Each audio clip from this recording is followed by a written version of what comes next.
저는 사실 베드로처럼 참 말로 하는 고백은 참 잘하는 것 같아요. 주님은 왕이십니다. 십자가를 바라보게 하소서. 주님 십자가 그 고난을 제가 한번 지겠습니다. 그 고난은, 그 고백은 참 잘하는 것 같아요.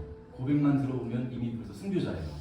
고백만 보면 이미 사도 바울이고, 고백만 들어보면 스데반인데, 저는 이러한 고백을 한다고 해서 주님을 참 사랑한다고 생각했거든요.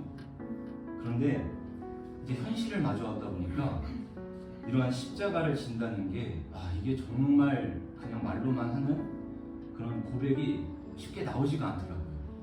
이게 참 어려운 고백이구나. 오늘 같이 찬양을 나눴듯이 나의 생명을 주께 드린다는 게 이게 말로는 쉬운데 현실의 벽에서는 이게 진짜 잘 안 되더라고요. 사실 그냥 학교 안에서 저희가 노방 찬양을 했잖아요. 노방 찬양하고 같이 신해상 기도 모임 유임을 나눠주고, 근데 학교에서는 이렇게 나눠주는데 현실에서는 알잖아요.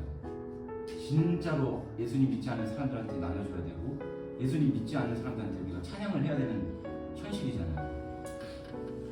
그 현실에서 십자가를 진다는 건 진짜로 무섭고도 두려운 길이더라고요.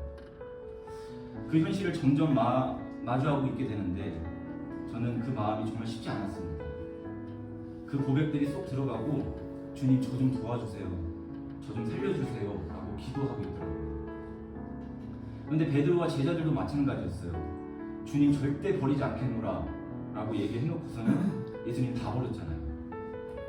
예수님 믿는다고 했다가 십자가에 처형당하고 매를 맞는데 거기서 누가 예수님을 주라고 고백하겠어요? 다 버렸잖아요. 다.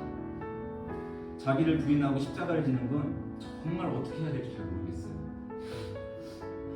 솔직히 저는 욕먹을 자신도 없고, 외면당하고 무시받고 나중에 매 맞을지도 모르겠지만 매 맞을 자신도 없고, 너무나도 두려움만 엄습해 오더라고요. 언제 한번 임진영 목사님이 책글실에 오셔서 이런 말씀을 하신 적이 있어요. 내가 제대로 예수님을 믿고 있는지 아닌지는 어디서 확인할 수 있냐? 그것은 내가 고난을 받고 있으면 제대로 예수님 믿는 거다. 그러나 고난이 없다면 다시 한번 내가 예수님 믿고 있는 것을 다시 한번 생각해 봐야 된다 라고 말씀해 주신 적이 있습니다. 진리를 따르게 되면 어쩔 수 없이 핍박이 오고 고난이 당할 수밖에 없다는 거예요. 갈등이 생길 수밖에 없고, 왜냐하면 예수님의 진리와 세상의 가치는 전혀 다르기 때문이죠. 그런 면에서 저는 예수님을 제대로 믿지 않고 있었던 것 같아요. 예수님의 참 사랑의 의미를 고백만 할 줄 알지 그 의미를 깨닫지 못하고 있었더라고요. 고백은 하지만 고난을 거부하는 저의 모습을 발견하게 되었습니다. 그렇다면 나는 십자가를 지을 수 없고 그게 참으로 두려운데 제가 어떻게 정말로 예수님을 향한 고백을 할 수 있겠어요? 내가 고난을 피하는데 내가 어떻게 예수님을 제대로 믿을 수 있을까? 그런 생각이 들더라고요. 그런데 놀라운 것은 그 고난을 피하고 싶고 고백만 하는 이러한 나약한 제자들을 향해 주님은 절대로 책망하지 않으셨다는 사실입니다. 너는 그게 문제야, 너는 고백만 하는 게 그게 문제야 라고 책망하지 않고 버리지 않으시고 부활한 이후에 제자들한테 찾아왔다는 사실입니다.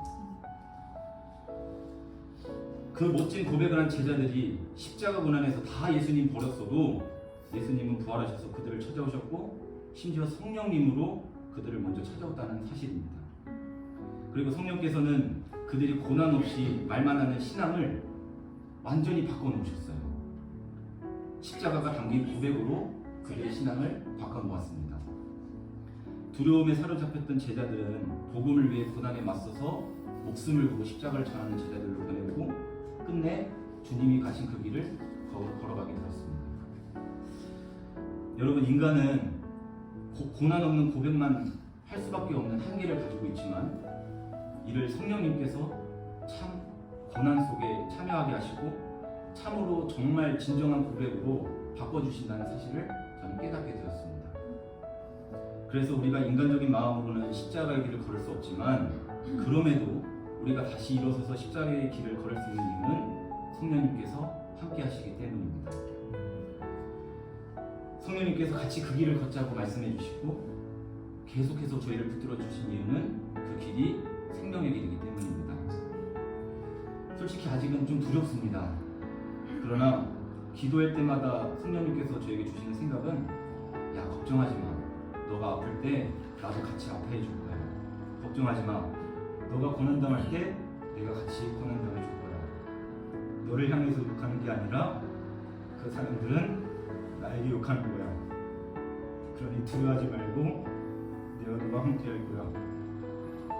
그 말씀을 주님께서 하시는데 그게 얼마나 힘이 되는지 모르겠습니다. 또한 주님의 응원이 십자가의 길을 걸을 수 있는 원동력이 되는 것입니다.